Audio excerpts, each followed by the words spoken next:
You're listening to The Seed, brought to you by Staley Credit Union and the Brecknitz Group of Raymond James.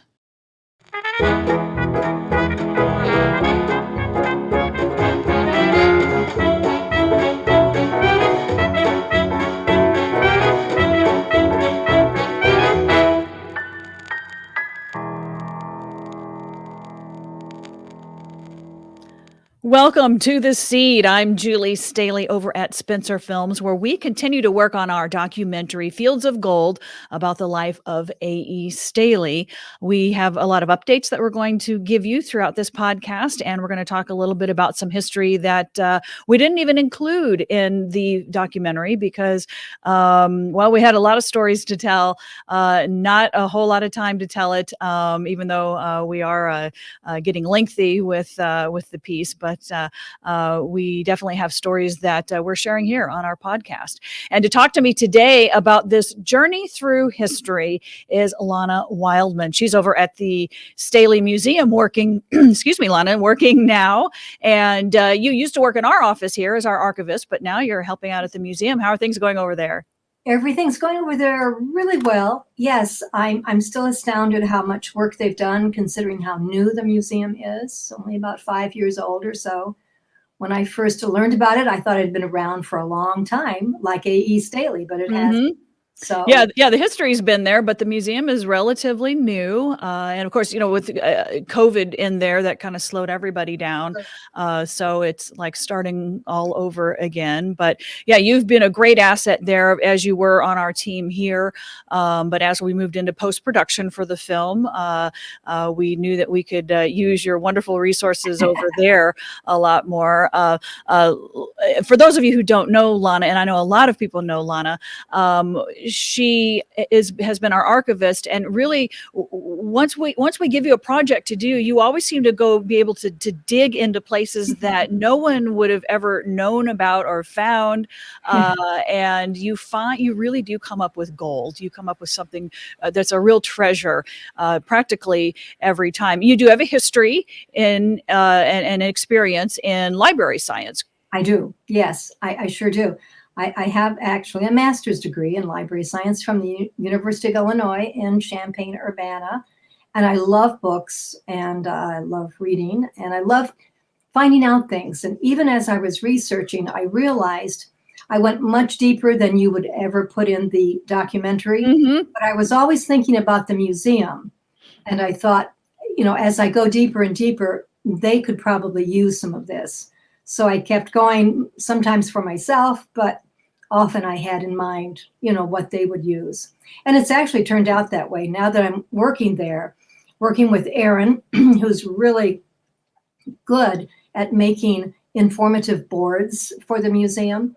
And she has used some of my research. So it really makes you feel good that Yeah, Erin Burr, she's one of our staff members there, and she's been with us for a few years and has really been able to put a lot of designs together to create displays that have utilized the most information in the smallest amount of space as possible, because every museum has space problems. So, we don't have the room to put all of it up. Same with the documentary, we don't have room to put all of the stories in. So we're hoping that we can share some of those at the museum as well. One of the things that we do have that we talk about in the documentary is the journey through history that A.E. Staley took, where he grew up in North Carolina on a farm and had to basically, after his father passed away when he was a teenager, he was the head of the household and had to figure out a way to make a living for his family. And he really didn't want to be a farmer. No. So he kind of pushed that on to his younger brother, Arthur, and he knew he could make a living as a salesman, which was a real jump for him because he didn't have any sales. He was young. He was a teenager. He didn't have any sales experience. He just grew up on this farm and knew somehow that he could do this. He knew that he could make it happen. And he ended up traveling all over the United States, what was the United States back then in the late 1800s, and traveled so many places. And Lana, you were able to track practically every place he had been. Well, I was able to track a lot of it, and some of it, like any research, you have to interpolate sometimes. but I was able, back then newspapers often had little blurbs about salesmen or people who visited a particular hotel. And so I was able to place him, for example, in Rapid City, South Dakota in 1893. And it indicated that he was from Chicago, which would make sense because that's where he was based at that time as a salesman. And then he was in Spearfish, South Dakota, a couple of days later. So, you know, whether he was being a salesman or just traveling at that time, you know, we don't really know. Also, in the same year, 1893, he was in Minneapolis at the Nicollet Hotel. And once again, he was from Chicago. So that was where he was based. And then he was in Washington, D.C. in 1894 at the C.M. Bell Photography Studio. And we know that because there are photographs that were made. He's all dressed up with different views. And I actually found those photos at the Library of Congress website.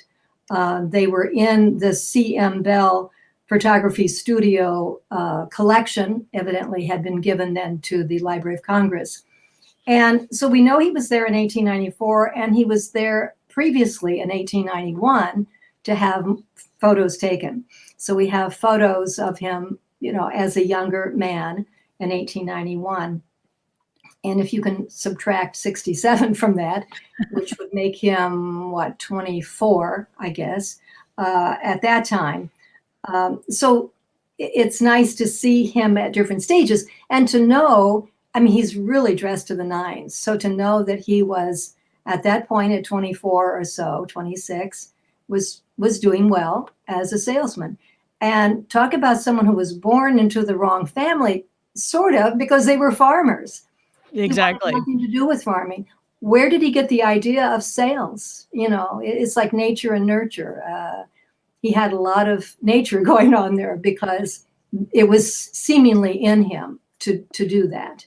Yeah, he definitely had a way of with people, and anyone, you know, history has shown that all of the archives that we have, you know, everyone talks about how charismatic he was and influential that he could be. Obviously, he, you know, definitely had a way to convince people to do things, to believe in him. You know, the stories that we've told about the grocers that he convinced to invest in the A.E. Staley Manufacturing Company by selling bonds. You know, he had 2,600 grocers, I believe, that, and these are, again, these are just store owners. They are not people of deep pocket wealth. They were just trying to, you know, keep their store going and, you know, make a living for them, their family, and do something for their community. And so they didn't have, you know, a whole lot of extra money to be able to invest in that. So to get them to believe in him, they, you know, he really had to have something special about him. And right. He kind of did that more than once in his lifetime. He did. I think part of that also comes from the fact that they knew he was on the road so long. He had done this so long. And yeah, he had a reputation. He had a reputation. Yeah. And he learned, I think he learned so much about the various businesses and things that he visited and business itself. I mean, truly, he didn't learn it in college or even in high school. He learned it on the road. And I think they respected him for the fact that he did pick up all of that, plus his honesty that he always thought was so important. Absolutely, that integrity was always there, and he only had about a third grade formal education because he had to work on the farm. Sure. and help out on the farm. So he definitely learned you know, he soaked it in. He soaked it all in. When somebody, you know, said something or did something, he was really taking note in his mind.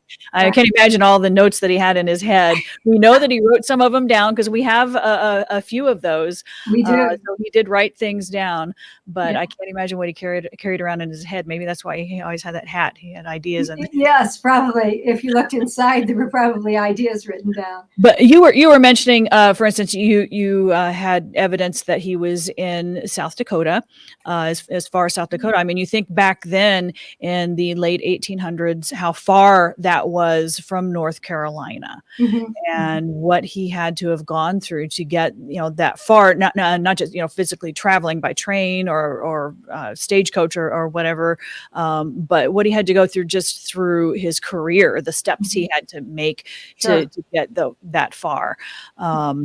He had started out selling in North Carolina in the small cities around the farm, and then eventually, got jobs at bigger companies, and eventually in Chicago, and kind of branched out from there.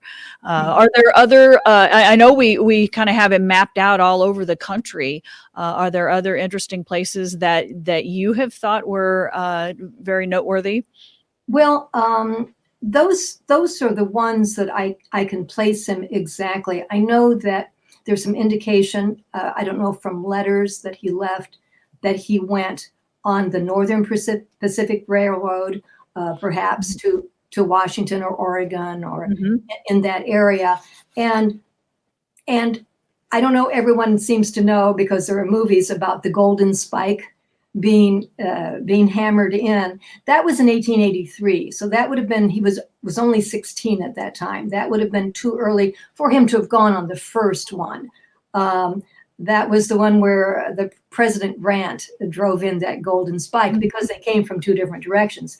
However, 10 years later, in 1893, James J. Hill opened the Great Northern Railroad, which also went to Seattle. So it's possible, 1893, that's when we find him in that area, that he went out at that time, or it could have been earlier. He would have been 26 at that time. Absolutely.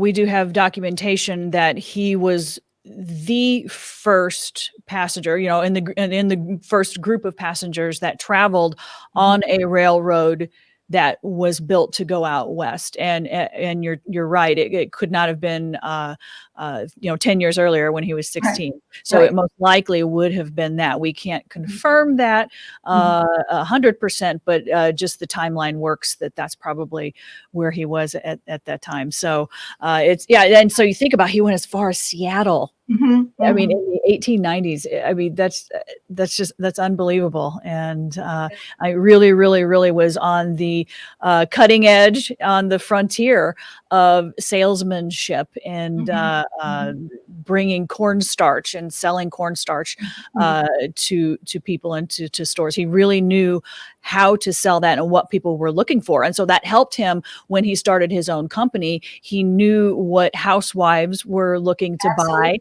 and what was going through their head when they were purchasing, and he knew how to package cornstarch, and he knew how to stock it on the shelf. And And he knew grocers. He knew what they needed exactly. and what they were looking for. Sure, he knew. Exactly. We're talking about so many years of history. And at the Brecknitz Group of Raymond James, you'll find a team of professionals with more than 250 years of combined experience, offering steadfast guidance for families, individuals, businesses, and institutional investors. Their powerhouse of experience is supported by the award-winning resources of Raymond James, one of the largest independent financial service firms in the country. And for more information, you can visit thebrecknitzgroup.com. That's the BRECHNITZ group.com. Brecknitz Group of Raymond James, a financial future backed by strength and stability, and also sharing in that history that so many businesses have in Central Illinois. And now you had also mentioned there's another story in 1893 as well. He Yes. went to another fun event on his He did. journey. He did for sure. In 1893, he was at the Chicago World's Fair. And we know that from a letter that he wrote. And the World's Fair in Chicago lasted from May 1st until October 30th of that year. And that's where a fellow named George Washington Gale Ferris Jr., George Washington Gale Ferris Jr., built the very first Ferris wheel. Now, I think other wheels had been put up earlier in the world. They were they were powered by strong men and things like that. But this was the first real wheel, and it was called the Ferris wheel, of course. At that time, sometimes it was called the Chicago wheel, but it was gigantic. And I can't imagine that A.E. Staley would have been at the World's Fair in Chicago and not ridden on this Ferris wheel. Mhm. To give you the idea of the size of it, I mean, they had to build railroad tracks just to bring the materials in to build it. And it was muddy and it was rainy. It was also, it's a great story to read. The thing was 264 feet high. It had 36 cars. But when I say cars, you think of a Ferris wheel where you're sitting in a seat and you go round and round. Mhm. The cars that they had, the 36 of those, were the size of a bus. Oh, right. And yeah, And they went all the way around, right. they would hold 60 people in each one. So if you filled the thing up, it would be 2,160 people on a Ferris wheel. Mm. And it took 20 minutes to go around twice. They stopped, of course, to let people off and on.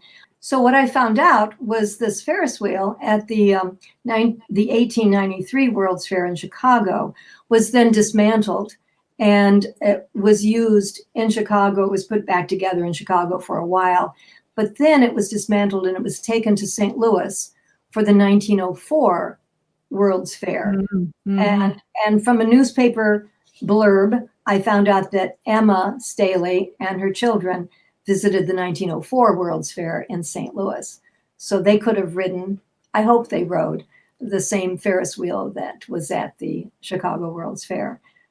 Yes, and wouldn't that be amazing if they both, A.E. Staley had ridden the Ferris wheel in 1893 in Chicago, and then the rest of the family got to ride it in St. Louis in 1904. So, and still has that Central Illinois connection with Jacksonville. So, with starting another company there. So, great history. Yeah, these are things that we would not have found without all of your searching. And we really appreciate all of the time that you've put in. I know it is a lot of time, but you have a real passion for it, Lana. And I do. And that is something to really propel you to dig deeper. And you definitely have that. So we really appreciate it at the museum and here as we're working on the documentary. As I mentioned, we are finishing up. We are still in the score process for the documentary. And that does take a little bit of time. So hopefully we'll get through it as quickly as we can, but we definitely want to make sure that we get everything squared away and check all the boxes before we get it out to everyone. And we are in discussions about, how we want to get it to the public and when. So that will be forthcoming. All of those exciting announcements will be coming very, very soon. And believe me, we want to see this come out as quickly as possible, as much as anyone else. We are just so excited to share this history. It is really Decatur history, Central Illinois history, that I think everyone will be able to identify with. So along this journey of history have been a lot of other businesses in the area who have supported the Staley Company, not only in its inception, but throughout the decades. One of those is the Staley Credit Union. What if you owned your bank? That's the question that they ask. If you join the Staley Credit Union, you will. When you're a credit union member, profits come back to you, not investors. And how does that happen? Well, think lower interest rates on loans, higher dividends on savings and financial education, and unmatched member service. You can become a member today by visiting staleycu.com. And this institution is not federally insured by Member Choice. It's proudly insured by American Share Insurance. The Staley Credit Union, history that has been with us. I screwed up the last line. Okay.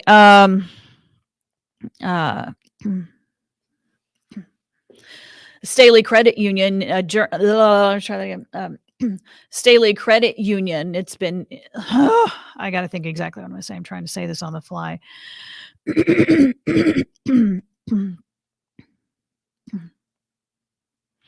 The Staley Credit Union, sharing history for decades. Lana, it's always such a great time to talk to you because you have great stories. I always hear something new from you. Even though it's a story we've talked about before, there's always some new angle or something new that you have. So, yeah, the time goes by quickly when we talk. So, always wonderful to have you. Thanks. I really enjoyed it.